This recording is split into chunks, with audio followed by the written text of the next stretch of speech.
Hello everyone and welcome to our YouTube channel. Today is an exciting day as we bring you the first 3 episodes of Bleach Thousand Blood War Season 2. But before we dive into this epic anime journey, we'd like to ask for your support. If you haven't already, please take a moment to subscribe to our channel by clicking the red subscribe button below. As the anime begins, the Royal Grant Palace is seen, and Ichigo Kurosaki and Ichibe Hiyosube are discussing the fate of Soul Society. Also, the attack made 1,000 years ago has weakened Soul Society. So Ichibe believes that they will strike again in the near future. Thus, he concludes that if Ichigo doesn't train and get stronger, Ichigo won't be able to defeat them, let alone stand in front of them. Cathedral, where we can see Iwatch. Addressing the stern Ritter, he mentions that 1,000 years ago, the battle had lost many of their brothers and threatened their existence, and one day soon they are ready to wage their final battle and regain the lost honor of the Quincy. Iwak makes an announcement naming Uryu Ishida as his new successor before the battle. It surprised even the stern Ritters, as they thought Jugram was the top guy after Yuash. Many feel uneasy about Yuash's successor, especially in Basbi's mind. Meanwhile, Iwak collects the blood taken from himself in a pot and gives it to Uryu to perform the rites of succession. He questions why you named me as your successor before drinking it. Then Iwak says that you are the only Quincy to survive the Ausweilen in history. Uryu says that Quincy and the Soul Club will never join again, and Soul Club will be buried. It is suggested that Chad and Orihaime begin training in Hueco Mundo. On the other side, in Hiyosube Ichigo's current state, Ichibe takes him to another shrine, saying that Iwak is invincible.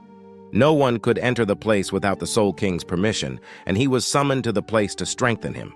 In Karakura Town, Ichigo's friends are worried that they can't find him. Meanwhile, Captain Zaraki arrives and tells them to say goodbye to Ichigo. Hearing this, the friends get angry, and Captain Zaraki explains that Ichigo is with them to protect the club. Meanwhile, he is now in a special facility for training, and Captain Zaraki is confident that he will return safely. But they are worried because they don't know what kind of power Ichigo will come back with. So he says that if he influences this world with that power, he cannot let Ichigo come back to this world. The captain then gives the friends some passes and says that if Ichigo is in bad hands, the Soul Club can come to visit him. A dark dome engulfs the Seraite. Its people are very upset, and the Yuak have come to invade it. When Uryu is asked about Kaiser Gasang, Uryu replies that he got his pulse in 900 years, his mind in 90 years, and his strength in 9 years. So Yahwak adds more words to it and declares that he will take over the whole world in 9 days. In the past, at Silburn's Watlicht Hall, Yugram orders his other tough riders to gather around a long table and defeat the Shinigami. They also say that Yuach has ordered to kill anyone who crosses him. At present, the Schattenbereich Seraite is shrouded in dark shadows. Seeing it from the Sakahon district, Sentaro and Kion quickly run over and inform Captain Yukit. In Seraite, Captain Commander Shunsui and his Lieutenant Nanao Issei monitor the frozen city, placing several traps in the city to counter any unexpected attack. Silburn sits on a throne above the city, watching over the city of Yuak with Uryu. Meanwhile, as the Shinigami from the Research and Development Institute wonder what is going on there, Nak Livar arrives and tells them that their plans are coming to fruition, and that the Soul Society is filled with their power, the Reishi.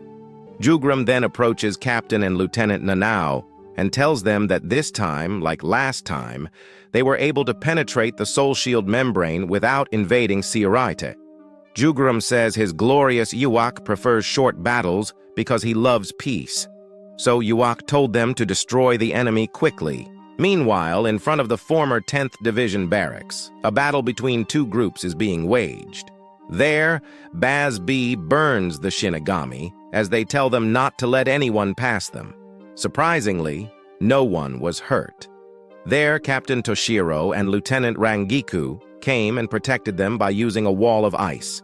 They prepare for battle, and the scene shifts to Omeda in the 2nd Division, his sister Mareo yelling at him not to go into battle. So Omeda says that since he is a member of the 13th Defense Force, he must go to protect the neighbors, family, and Seirei. Meanwhile, BG9 arrives and accuses Omaeda of robbing their Bankai. Rangiku's weak ice is broken by Bazb's flame attacks on the other end. So Captain Toshiro enlists the help of Lieutenant Rangiku and attacks him. In the commander's office, the ISE has created a barrier for Jugram to prevent them from reaching them. Meanwhile, BG9 continues to attack Omaeda, so BG9 is shooting them due to Omaeda not giving BG9 the answers they want.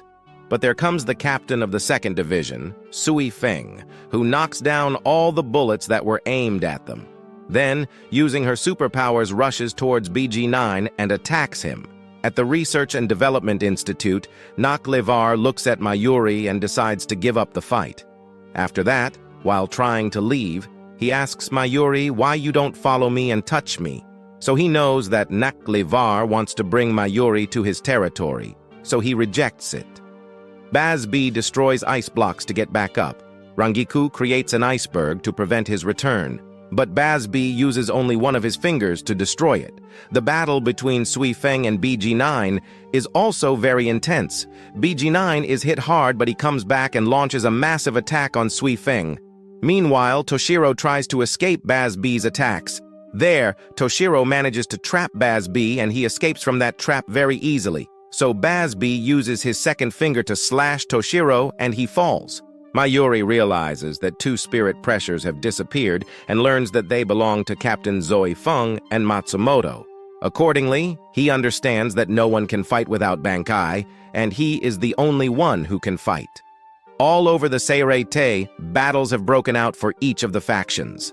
Officers from other divisions run across the city to escape the onslaught.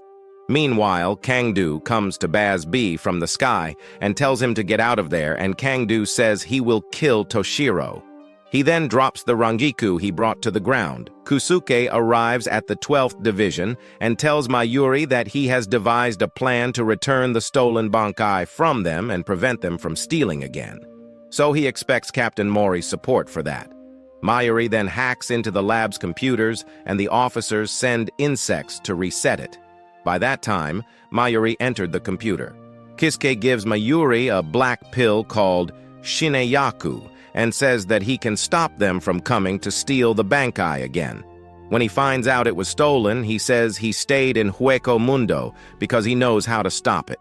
Technicians successfully locate captains and lieutenants in and out of the Seirei, reactivating the computers.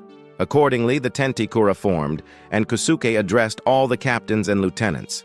The pill he had was sent to all the captains and said that touching it would react to the Bankai possessors and penetrate your innermost being. Then suddenly, one of Kang's left ice wings breaks. Toshiro has received Bankai powers. Also, when the black pill is placed on the palm of Marechio Captain Sui Feng, it evaporates into a golden color.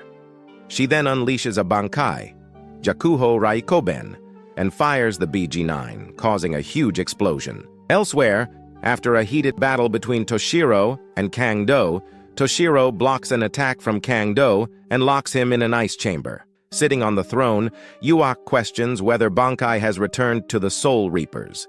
Shinji is enraged by the killing of his soldiers and activates his Bankai. They see their own friends as enemies, and they all die. Meanwhile, Bambietta is walking down the street when her medal explodes in front of several Shinigami. Angered by the lack of her men behind Bambietta, she blasted the place again. Captain Sajin Komamura of the 7th Division comes there and tells them to stop it. While they are there questioning, Shinji appears from behind Bambietta. So when Shinji says he'll take care of it, Komamura leaves. Shinji then hypnotizes her and fights her. Meanwhile, shattering Shinji's illusions, Iwak activates the Quincy Volstandig Bankai, so it activates in Bambietta's body and emits a light, empowering her. Accordingly, we can see that all Stern Ritter's Quincy activate Volstandig Bankai, so Iwak states that this is where the Shinigami's open despair and destruction begins. Thank you for joining us to watch this anime. We hope to see you again in the next episodes of this thrilling adventure. Until then, stay tuned.